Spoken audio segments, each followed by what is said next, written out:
sinemada seyirci sıkar. Onun için seyirci olmaz. Ama sanatsal olarak bir dokuyor, yani bir yaşam biçimi koyuyorlar. Kamerayı koyuyorsun, zaviyeyi koyuyorsun.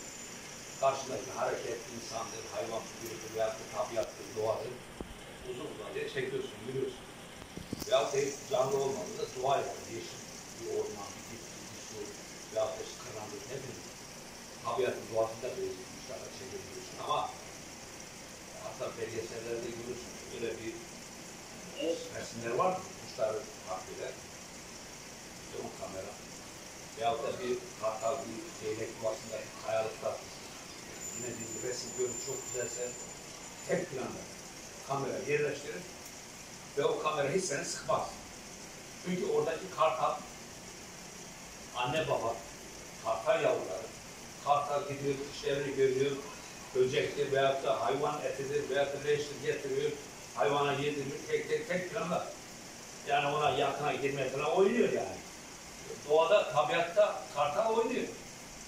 Yani 3 dakikada olabilir, 10 dakikada olsa sıkılıyor seni.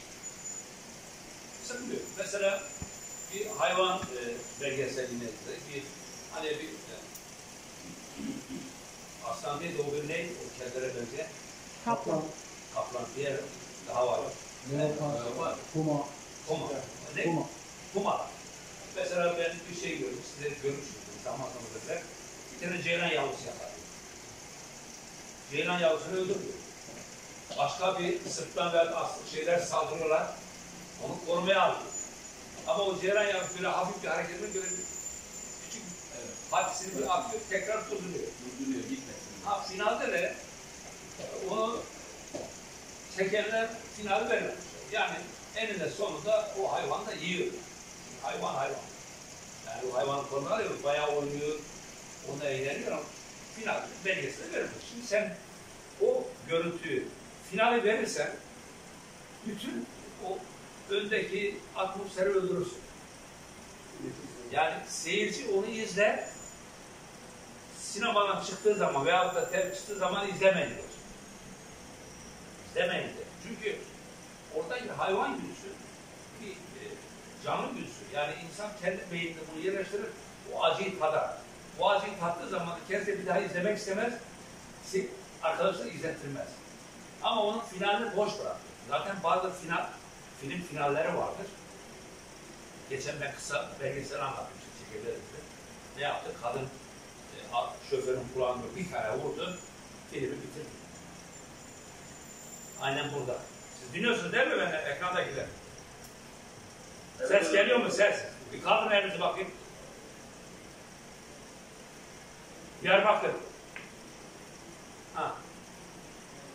Şimdi o Ceylan'ın ölüm finalini vermemiş.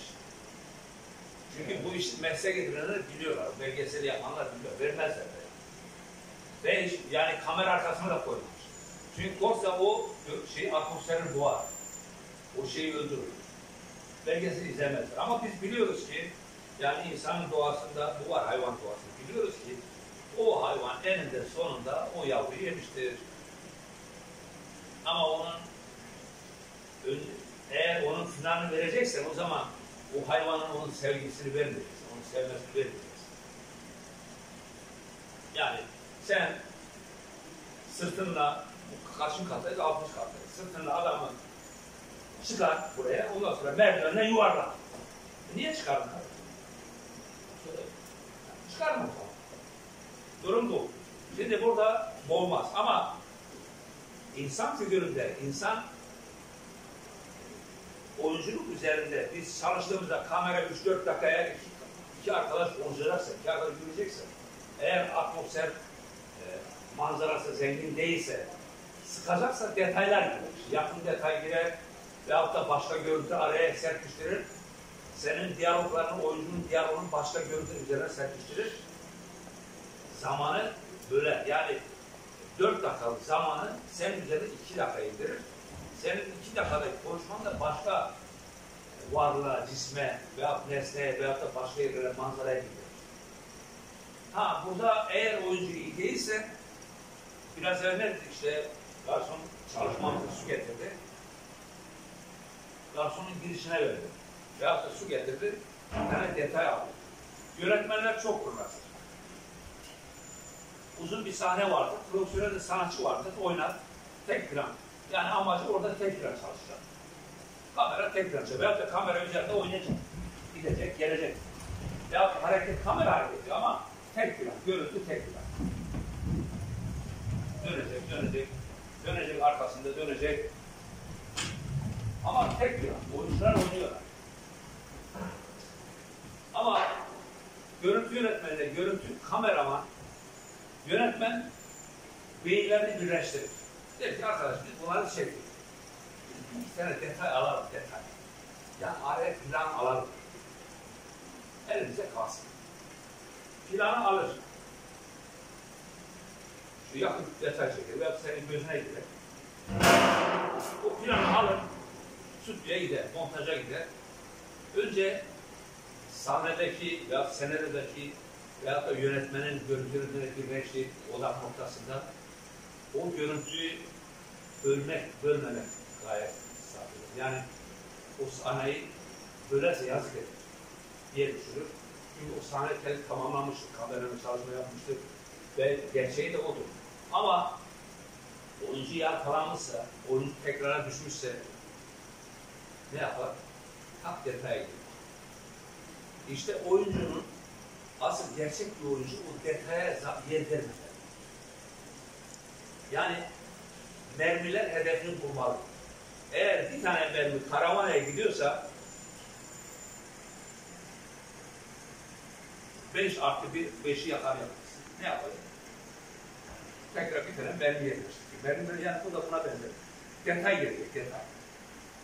Bu detay vermemeye uğraşır. Zaten bu sahneyi de size söyler, yönetmen söyler. Dedi ki bakın böyle bir sahne var. Ya da zor bir sahnedir. Hoca bunu nasıl çekilir, nasıl yapacak? Dedi ki ben arkadaşım, Ahmet Bey ben bu sahneyi tek planda çekeceğim. Bu sahneyi tek planda çekeceğim. Sen de ona göre hazırlan, ona göre çalışmayacaksın. Sen ne yapacaksın evde? Aynayı alacaksın karşına. Veyahut da dediğim gibi senin arkadaşın, tek arkadaşın, hayalet arkadaşın kameradır. Aynayı da kamera olarak göreceksin. Ama kamera seni görecek. Ayna seni görecek, sen aynayı görmeyeceksin. Tabii ki aynayı göreceksin ama beyninde aynayı göreceksin. Sen aynayı gördüğün zaman işte o zaman kendi güzelliğini, kendi kişiliğini, kendi karakterini, kendi fiziksel olarak görüntünü aynaya yansıma yaparsın, işi bozarsın. Niye? İşte ben böyle durursam böyle güzel çıkarım. Böyle durayım, işte saçım böyle kalsın. Hayır. Senin saçın orada eğer rüzgar gelecekse bırak saçını rüzgar devirsin. Senin eğer elinde bardak düşecekse bir de bak atmosfere kapılmışsın. Biraz yer döküldü. Hiç umursamayacaksın. Hani düştü, yine bunu hareketle beraber işte dur. Ben bardak düştü. Ne olacak? Hayır, paniklemeyeceksin.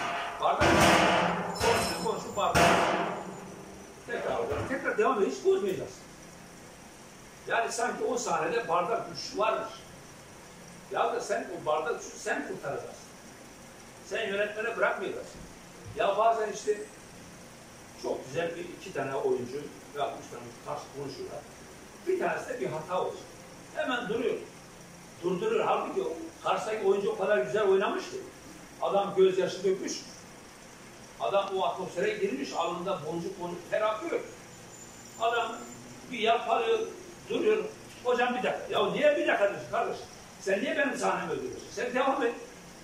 Ben araya detay girerim. Bu da senin artık. Senin karakterin, senin yapın, senin kişiliğin. Veyahut da senin verdiğin zarar, senin verdiğin kâr, senin de aldığımız yetenek. Arkadaşın da yeteneğine, arkadaşın da şeyine mani olmayacağız. Devam et. Ne zamana kadar devam edeceksin? Yönetmen dur derse duracaksın. Bazı oyuncular vardır, işte oynayamaz. Veyahut da yalpalar, cümleyi kuramaz. Benim işte çok yorulur, sesi iyi gelmez. Hocam dur tekrar olur mu? Almayacağız. Ha oradaki komut sana gelir sağlayacaksın. Komut yoksa demek ki devam ediyorsun. Bunu neye benzetiyorsun?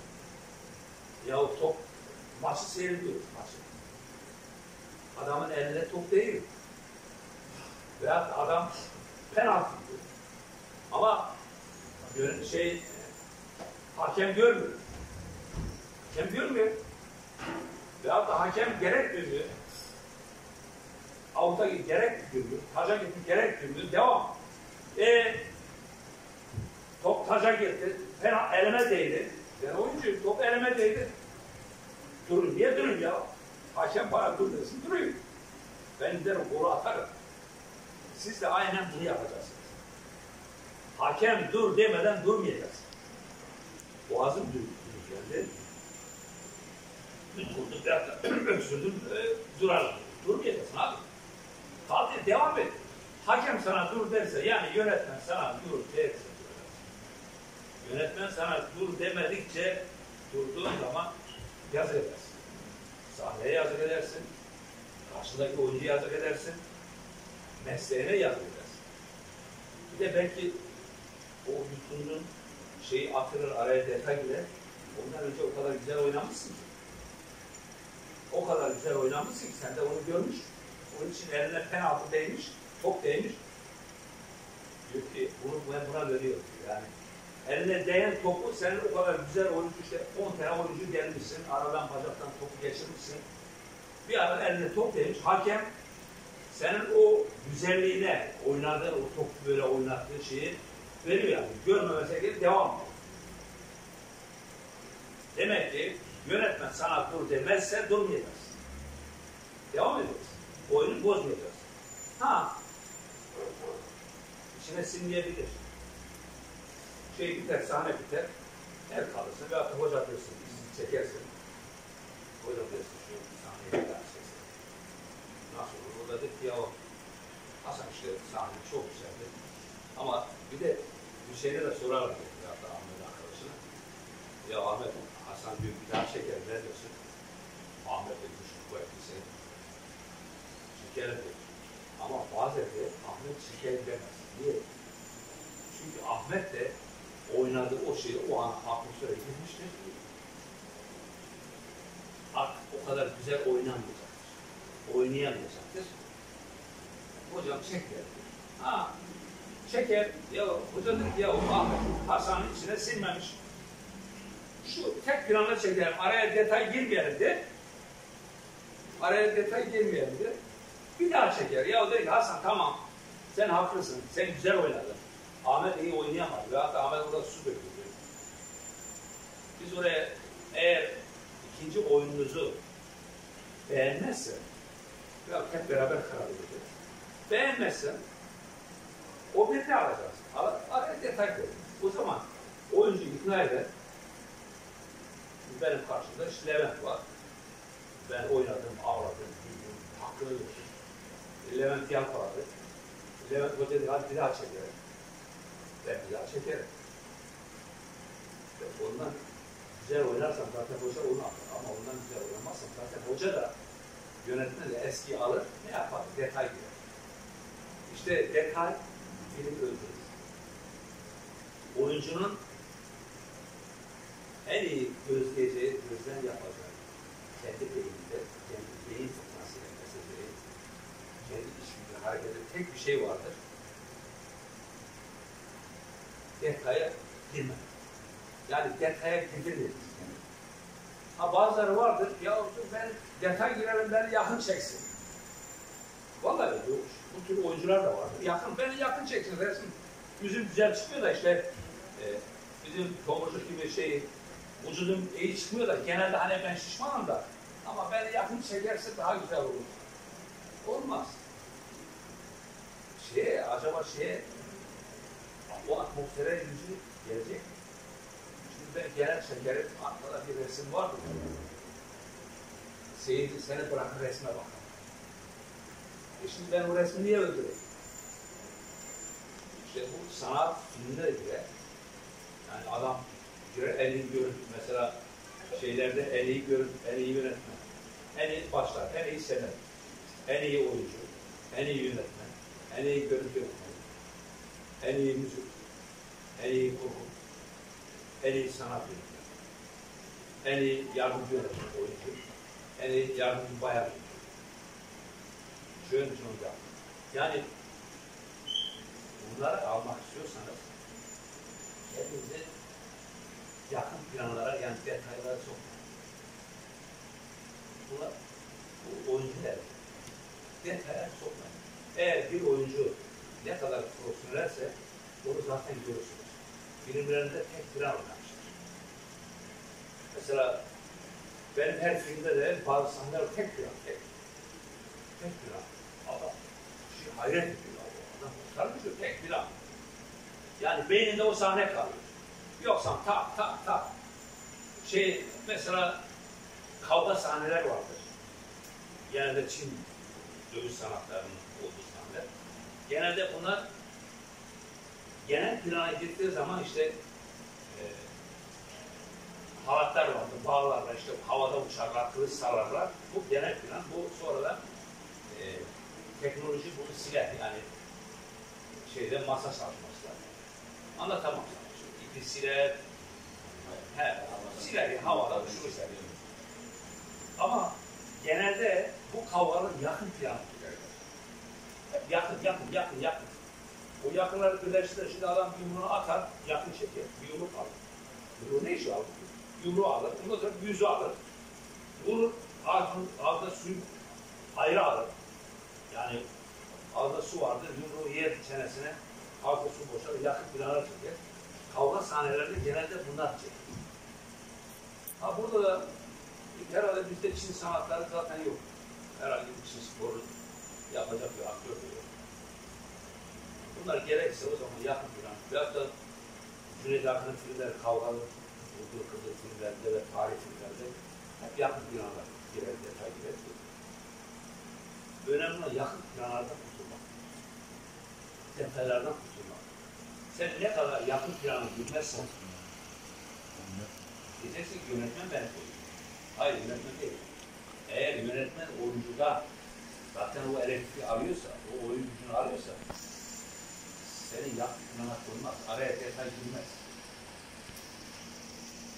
Siz filmleri izlerken en çok beğendiğiniz sahneler onlardır. Böyle tek plan. Adam hakkını veriyor. Ama yönetmenin içine sinmiyor, görüntülü gerek bir tane detay alıyor. İşte bu elime su var. Şu adam şuradan bir çekiyor. Yani ne yapacak? Karşıya bir oyuncu yakalamışsa bu detayı araya koyacak. Onu koyunca da atmosferi bozulacak. Sen oyuncunu bilecek. Zaten bu işi anlayan jüriler veya da film yarışmalara giriyor, festivallere giriyor. Jüri bunu bilir. Jüri kimlerle oluşuyor? Görüntü yönetmenle oluşuyor. Yönetmenle oluşuyor. O iyi bir oyuncudan oluşuyor. Ya iyi bir zamanlı sinemayla ilgili bir yapımcıdan oluşuyor. Veyahut da iyi bir senaristten, iyi bir sinema gözlemcisinden, iyi bir sanatçı oluşuyor. Jüri, yani festivallere giren, filmler pazara, festivallere çıktığı zaman jürinin önüne geçer. Jüride seyircinin gözlemler var. Mesela jüri genelde seyirciyle beraber zaman zaman filmi tek izlerler. Ama zaman zaman da seyircinin en arka planda izlerler. Seyircinin görür. Seyirci gözlemler. Acaba o sahnede seyirci ne yapıyor? O oyuncu oynadığı zaman seyirci beraber o ağlamada elektrik alıyor mu? Veyahut da onunla gülüyor mu? Veyahut da seyirci bırakıyor da arkadaşıyla konuşuyor mu? Yani veyahut da seyirci o sahneye kilitlenmiş mi? Demek ki hakkını vermişsin, iyi bir oyuncuysan, detaylı filmmişse orada ödülü alıyorsun. En iyi oyuncu, en iyi karakter oyuncu. Şimdi size bir şey söyleyeyim mi? Asıl oyuncu karakter oyuncu. Jön'ün yok. Jön'ün her rolde şansı yok. Jön işte bir salon filmi, güzel bir şey değil. Jön'ün akına var. Jön'ün her şeyi ama şüphe bakın her rolde oynar. Her karakterde baba olur, abi olur, ırgat olur, salon babası olur, köy ağası olur. Bu karakter. Ama Cüneyt Arkın ise bunu alamaz. Bu elektriği alamaz. Onun için karakter önemli. Siz karakter oynarsanız ödüllere koşarsınız. Karakter oynamak lazım. Ben karakter olacağım. Ben salon bir olur mu? Yani zamanla böyle seni yutun gibi. dedim ama yine bende bir şöyle şey yoktu. Karakter oyuncu. Oyunda oynadığım zaten verdiğim rolü hep karakter. Salon filmi benim şeyim değil. Ben kusura bakmam. Bağlamak üzere. Onun için bence en iyi oyuncu bayanlarda da böyle. Bir Aliye Rona vardı. Türkan Şoray karakter oyuncu. Fatma Girik karakter oyuncu. Ama Belgizar Koral karakter oyuncu değil. O bir şey oynayan neydi? En iyi oyunculardan biri. Aşk Memnu neydi? Beren Saat. Beren Saat. Beren Saat. Beren Saat'tan karakter oyuncu olmaz. Olmaz yani. Siz karakter oyuncu olmaya bak. Karakter oyuncu olmak başka. Karakter her şeye, her renge girer, her desene girer, her aklıklara girer. Her kişinin şeyleri bilir. Fırıncı olur, bulaşıcı olur, kapıcı olur, zengin iş adamı olur, zengin iş kadını olur, anne olur. Anne gücünü taşıyan bir karakter bayandır. Onun için oyunculuğun tartışılmaz bir yeri var ise karakter olur. Ama bunu beceremiyorsun da arkadaşlar kendi şeyini çapında kalır. Ve kalırsın. Bir de bu şeye baktığın zaman ya işte ben burada bunu oynarım. Benim hedefim bu kadar. Siyasette nedir? Adam milletvekili oluyor. Adam bakan oluyor. Adam başbakan oluyor. Adam meclis başkanı oluyor. Adam cumhur oluyor.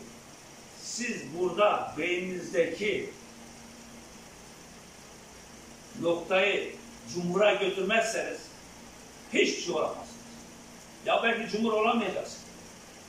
Belki başbakan da olamayacaksınız. Ama illa beynin orayı taşıyacak. Ben ufukta onu göreceğim. Ben cumhur olacağım diyeceksin. Zaten kendini yenemezsen burada çuvallarsın. Ya işte ben burada kalayım tamam ben belki oynadım bitirir. Ben burada iyiyim. Hayır. İlla basamak çıkacaksın abi. Bir basamağa çıkmak için alttaki basamağı unutmak lazım. Sen halen bir alttaki basamağa ayağını koyuyorsan, kaldırmıyorsan orada kalırsın. Bir de size bir şey daha söyleyeyim. İyi bir oyuncu, iyi bir yönetmen, iyi bir senarist kendini profesyonel görmez. Ha, dışarıda bana der ya o işte profesyonel bir oyuncu, profesyonel bir yönetmen, iyi bir senarist. Hayır. Ben amatör olarak gidiyorum. Halen amatör olarak. Bana sorarsa ben halen amatör. Zaten amatör olarak gidersen doğru noktaya gidersin. Sen zaten amatör, ben profesyonel oldum artık ben bu işi bitirdim dediğin zaman Yılmaz Güney bile amatör gider. Ben amatör bir oyuncu giderim. Çünkü çok öğreneceğim şey vardı. Mimiklerimle oynayacağım, gözlerimle oynayacağım, vücudumla oynayacağım, gülüşümle oynayacağım, hareketlerimle oynayacağım, karşımdakini oynatacağım, karşımdakine elektrik vereceğim. Karşımdakinden çok elektrik alacağım. Amatör olarak gider. Eğer yarın bizim yaşımıza gelirsen ben bu işi bitirdim, ben burada güvenim. Bak işte 10 tane başrol oynadı dediğin zaman bitersin abi. Bak mesela bir tane şey var, o kırmızı noktada oynayan. Sizin adınız Erkan Petek. Adam hiçbir zaman şöyle değil. Karakter. Her şey içinde. Şu an o şeyde öyle bir şey yakaladı ki bütün seyirciyi kendi şeyine odakladı. Ama iki bölümüne sonu koyacağız olacak. Odakladı ya. Karakter oynadı, karakter.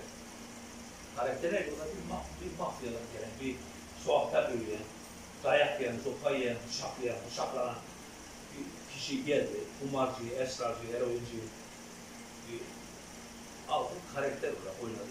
Daha evvelki filmlerde şöyle oluyor bu. O kadar şey değil yani. Karaktere girdi. Adam patladı gitti yani. Yani mesele bu. İlyas Salman karakterdir, Şener Şen karakterdir, Kemal Sunal karakterdir. Karakter oyuncu. Yani karakter diyeceksin. Bir çok güzel fiziğiyle bir bayan vardı işte Beren Saat'ın şey yapar. Bu başka.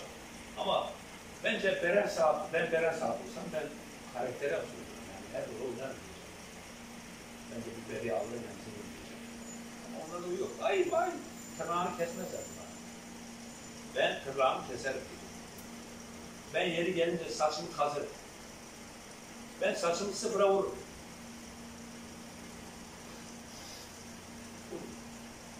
Ben bilsem ki benim kulağım geri dikilecek, ben film icabı etse kulumu kestiririm. Yani böyle düşüneceksin. Yok işte ben bunu yapamam. Ha bazen de bayan oyuncuların, bayan oyuncu adayların da bir şeyleri vardır. Bir kuralları vardır. Der ki ben o doğal bir hakkıdır. Evlidir ya değildir. Yahut da bir aile terbiyesini herkes taşır. Ama onun bir şeyi var, çizgisi vardır. Ben yatağa girmem. Ben öpüşmem en basit. Doğaldır. Vay bunun bu oyuncu o öpüşmüyor diye sen bunu işleyemezsin. Sanat işlemi. Yılların şeyine bak, Türkan Şoray ona eve geldi. Ama o biri bakıyor, bu bir yıllık işte filan öpüşü, o da öpüşmeye başlıyor. Bak şimdiki bu oyuncular da, bu pembe dizili oyuncular da öpüşmeyeni almıyorlar. Yatağa girmeyeni almıyorlar. Bu tür şeyler girmeyeni almıyorlar. Bazı genç kızlarımız da yazık oluyor. Geldikleri gülüyorlar, siliyorlar. Buna da saygı duymak lazım. Çünkü ben kızımızı alacağım, kızımız gelecek. Bakın bu senin ama burada bir yatak sahnesi var. Oynamaz. O zaman ne yapacaksın? Sen eğer filmin gerekirse de yatak sahneni çıkarsan. Yani illa yatağa girmenin, öpüşmenin de bir kuralları vardır. Çocukla sarılıp görüntü kaydetsin yaptı, görüntü karartırsın. Bir de öyle dedi. Biz filmlerde hep bunu yaptık. İlla yani cinsel gücü temas ettirmek mi lazım? İlla her birbirine birleştirmek mi lazım? Aslında bu sanat değil, bu şirketliktir. Bazı iş gücü filmleri vardı, yabancılar, onlara bir şey demiyorum ama Türkiye'de bu rezalet yani. Bu ne sanat? Ya ben pek kimse eleştirmek istemiyorum. Halil Ergenç, iyi bir oyuncu. Benüzar Kore, Tanju Gürsu'nun, Tanju Kore'nin kızı. Annesinin adı değil. Benüzar Kore annesinin adı değil. Hülya Darcan. Öyle bir aileden, Hülya Darcan öyle bir kadın. Belki Türkan Şoray onlar kadar isim yapmadı ama yani şeyiyle, oyunculuğuyla geldi bugüne kadar. Babası Tanju Koray böyleydi. Ama kızı Halil Ergenç'le evlendi. Şimdi günde bugün sabah baktım bir fotoğraf vermiş. Kadın çıplak göğüslü ve hamile beyefendi karısının karnına verip böyle poz veriyor. Ulan Halil Ergenç. Sen ona ihtiyacın var mı? Senin karnına ihtiyacı var mı? Ya Halil başka filmlerde başka kadınlarla işte o sahneleri çekiyorlar. Benzerine müsaade ediyor. O da başka işte Kenan'ın bir şeyi vardı. O da aynı yatak sahneleri. Ya niye? Soruyor. Spiker soruyor. Ben gördüm. Ben kendim sanat yapıyor. Ya o Türkiye'den sen yaptığın sanat. Bir tane belki ulusal bir sinema filmi, büyük bir film olur da dersin. Ya işte gerek vardı yabancı şey değil. Dizi lan. Her bir ekranda işte ertesi gidiyor. Biz de benim karım sanat yapıyor. Kendine bayrak geri sanat yapıyor. Şimdi kardeşim, bizim toplumumuz bunları kaldırmıyor. Şimdi ben zaman bunu anlatıyorum. Benim bazı arkadaşlar bana diyor, sen ayrı bir değilsin, işte karanlıkta kalmışsın. İşte sen inanç, ya bunun inançla, ispatla, İslam'la, Hristiyanlık bir işi yok. Yani bunun böyle bir, bu sözlerimin anlamı oraya gitmiyor yani. Ben ateist de olabilirim, ben Hristiyan da olabilirim. Yine ben bir aile kızının sahnesi bende mevcutsa ben böyle çekerim, böyle çalışırım. Yani siz bayanlar, siz kızlarımız sakın demeyin bu pembe dizilere biz girmezsek oyuncu olamayız. Sizde varsa bir karakter, bir yetenek, bir içgüdü, siz azimliyseniz 3-5 tane böyle bir yönetmen falan da karşınıza çıkar, oynarsınız ve belki hedefi yakalarsınız. Bir de bu Türkiye'de biraz şansa da kalmış bir şey. Şans. Vallahi. Şans. Yani onun için bu nasihatları zaten anne babalar bizim vermemize gerek yok. Bugünkü yakaladığım konunun asıl odak noktası neydi? Detaya girmemekti. Yani iyi bir oyuncu kendi görüntüsü üzerinde detaya girmez. Yani girdirtmez. Eğer oynayamamışsan ne yapacak? Yönetmen veyahut da görüntülerini birleşecekler. Araya detay koyacaklar. Detayla senin sahneni kurtaracaklar. Kısacası senin üzerine yama yapacaklar. Sen bu detayı almaman lazım. Bu detayı almamak için de iyi çalışmak lazım. Yönetmeni iyi dinlemek lazım. Senaryonun ufkuna girmek lazım. Siz bir fırına gidip ekmek alırken, madem bu işi yapacaksınız, gidip normal bir vatandaş gider, para kaç liradır, bana 2 tane ekmek veriyor, açık ekmek vardır. Açık ekmek veya da somun. Adam ekmeğe verir, hiçbir adama bakmaz. Siz bunu yapmayacaksınız. Siz fırına gittiğiniz zaman, ekmek istediğiniz zaman, oradaki arkadaş o ekmeği nasıl alır? Poşete nasıl koyar? Nasıl bunu beyninizde bir fotoğraflayacaksınız. Kesinlikle fotoğraflar. Tak resme. Zaten ne demiştik biz ilk çalışmamızda trafikte değil şeydeki devamlılık oyunculukta esastır. Eğer devamlılık yoksa sen oyuncu değilsin. Devamlılık nedir? Bunu tekrar, işte de burada tekrarlamada fayda var. Devamlılık esastır. İşte ben biraz evvel su içtim. Sadece devamlılık kendi üzerinde görmeyeceksin. Devamlı sadece kendi üzerinde görmeyeceksin. Devamlı kendi sahnendeki aktörlük. Bu bardak sana aitsa bakın suyu yarılamışız şu an. Bardakta su yarım. İşte tabana indir. Yönetmen